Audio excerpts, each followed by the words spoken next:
अस्सलाम वालेकुम। इस वीडियो का टॉपिक है फ़ोर्क सिस्टम कॉल, जो सिस्टम प्रोग्रामिंग का या ऑपरेटिंग सिस्टम का टॉपिक है। तो फ़ोर्क सिस्टम कॉल कैसे काम करते हैं। फॉर एग्ज़ाम्पल हमारे पास एक सिंपल फंक्शन लिखा गया है कि फॉर एग्ज़ाम्पल हमारे पास एक मेन फंक्शन है जिसमें हमारे पास मिल्क है, सी आउट में मिल्क है, फिर हमारे पास फ़ोर्क सिस्टम कॉल है, फिर टी है, फिर दोबारा एक फ़ोर्क सिस्टम कॉल है। तो यह काम कैसे करते हैं, इस साइड में हम आउटपुट लिखेंगे अपना।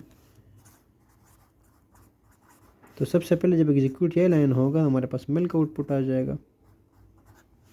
उसके बाद जब फ़ोर्क सिस्टम कॉल की बारी आएगी तो फ़ोर्क सिस्टम कॉल कैसे काम करते हैं कि एग्जैक्टली इसी तरह ही एक और जनरेट कर लेता है अपनी तरह प्रोग्राम, जिसको शेल प्रोग्राम कहते हैं या शेल प्रोसेस भी कहते हैं। इस प्रोसेस को हम इसके बाद पेरेंट कहते हैं। चाइल्ड की अपनी सी आईडी होती है यानी चाइल्ड आईडी होती है, और पेरेंट की अपनी आईडी होती है यानी पेरेंट आईडी होती है। अब exactly same as it is एक कॉपी बन जाती है जिसमें मिल्क, फ़ोर्क, फिर टी और फिर फ़ोर्क आ जाता है। लेकिन एग्जीक्यूशन कहाँ से दूसरे फंक्शन की होगी, यहाँ पे एग्जीक्यूशन इसकी ख़त्म हो गई थी, नेक्स्ट में चला गया था। तो एग्जीक्यूशन इसकी हो गई है, इसकी हो गई, हम इधर से एग्जीक्यूशन स्टार्ट करेंगे। जब इधर से करेंगे तो इधर टी आउटपुट आ गया है तो टी हम आउटपुट कर लेंगे। उसके बाद क्या हो जाएगा, तब इसकी एग्जीक्यूशन हो गई तो फ़ोर्क में दोबारा आ गया तो फ़ोर्क एक नया सिस्टम कॉल कर लेगा, एग्जैक्टली अपनी तरह एक और बना लेगा जिसमें मिल्क, फिर फ़ोर्क, फिर टी और फिर फ़ोर्क आ जाता है। तो यहाँ पे एग्जीक्यूशन इसकी ख़त्म हो गई थी, इसकी हो गई थी, इसकी हो गई थी। एज हम नेक्स्ट लाइन से करेंगे, यहाँ पे जो लाइन से नेक्स्ट लाइन से तो ख़त्म ही हो गई। जब नेक्स्ट लाइन ख़त्म हो गई है तो ये रूल है कि हमारे पास जहाँ से फंक्शन कॉल की गई थी वहाँ पे फंक्शन वापस चली जाती है, तो यहाँ पे वापस आ जाएगी। जब यहाँ पे आ गई तो यहाँ पे दोबारा इसकी एग्जीक्यूशन ख़त्म हो गई तो अपने आप को वापस कहाँ पे लेके आ जाएगी, यहाँ पे लेके आ जाएगी। और इसके जो नेक्स्ट लाइन है, जो टी वाला लाइन है, इसको एग्जीक्यूट करना स्टार्ट कर लेगी। तो जब इस लाइन पे आएगी तो दोबारा एक दफ़ा टी आउटपुट हो जाएगा। जब टी आउटपुट हो जाएगा तो उसके बाद क्या हो जाएगा, हमारे पास एक और फंक्शन रह गया है। तो जब ये वाला फंक्शन कॉल होगा तो दोबारा अपनी तरह एक वो बना लेगा, एक फ़ोर्क तो मिल्क, फ़ोर्क फंक्शन, फिर टी और फिर फ़ोर्क फंक्शन। तो ये मिल्क और टी ये वाली टी है। तो एग्जैक्टली ये जब इस तरह बनेगा तो इस दफ़ा अगर देख लेते इसकी सबकी एग्जीक्यूशन ख़त्म हो गई थी, तो इसकी एग्जीक्यूशन हो गई, इसकी हो गई है, इसकी हो गई, इसके नीचे एग्जीक्यूशन ख़त्म हो गई है। तो ये वापस अपने आप को कहाँ पे पहुँचा देगा, जहाँ से ये कॉल हुआ था यहाँ से पहुँचा देगा। जब ये फंक्शन ख़त्म हो गया है तो यहाँ पे इसकी एग्जीक्यूशन ख़त्म हो के हमारे पास फाइनल आउटपुट ये आ जाएगी।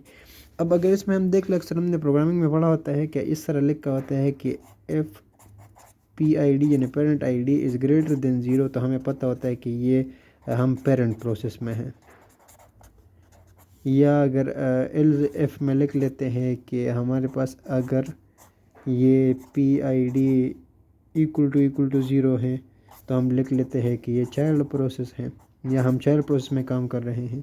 तो हमें कैसे पता चलता है कि पी आई डी जब ग्रेटर होगा तो पेरेंट होगा और जब इक्वल टू हो तो ज़ीरो होगा। तो ये इस तरह क्यों नहीं है कि पेरेंट इक्वल टू ज़ीरो है और चाइल्ड ग्रेटर देन ज़ीरो है। तो इसलिए ऐसा होता है कि जब हमारे पास कोई भी फंक्शन कॉल, फॉर एग्जांपल इस वाले को कंसिडर कर ले, जब यह वाला सिस्टम कॉल होता है तो इसको मेमोरी में एक एड्रेस असाइन किए थे। फॉर एग्जांपल ये हमारे पास मेमोरी स्पेस है, ये हमारे पास इनिशियल मेन वाला फंक्शन था, और ये जब इसकी कॉपी बनी तो चाइल्ड को ये जगह असाइन की गई। फॉर एग्जांपल इसका जो एड्रेस है वो है 0 × 007 FDD, ये अगर एड्रेस है कंसिडर कर लिया, इसका एड्रेस था।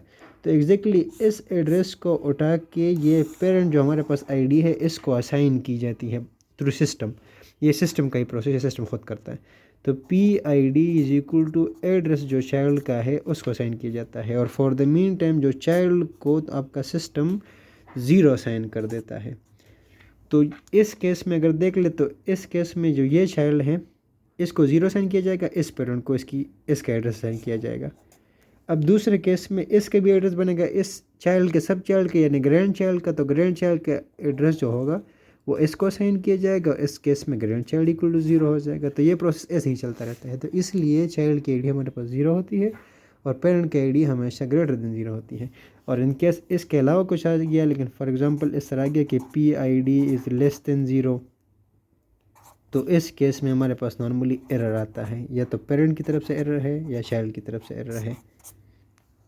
Thank you so much, that's all for today's video.